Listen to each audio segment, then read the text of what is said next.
Sveikinimo žodį tars jaunosios Ukmergės kartos atstovas, jau užaugęs nepriklausomoje Lietuvoje, Andrius Kalesnikas.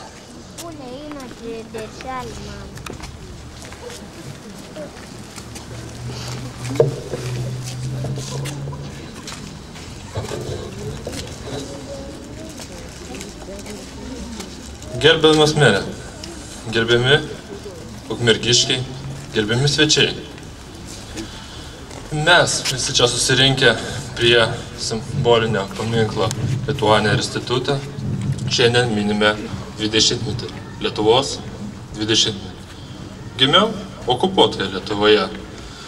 Likus 4 metams iki nepriklausomybės atkūrimo akto paskelbimo. Nepažinau žiauraus, pavergtas tautos naikinamusios komunistinio režimo. Nepajutau jo visą griaunančią stalinistinę ideologiją.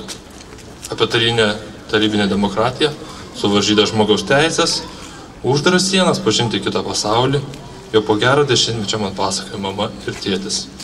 Jų atsiminimuose, manau ir daugelio jūsų, net šiandieną praėjo 2 dešimtmečiams po nepriklausomybės atkūrimo, painiojosi praeities šešėlį.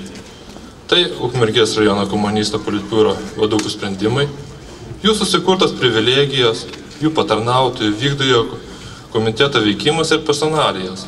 Tai jie visi jau prasidėjęs perestroikai, didėjant viešumui blaškėsi, strategavo ir stengiasi palaužti lietuviškos rezistencijos atgimimą, iškovojimą laisvą žodį.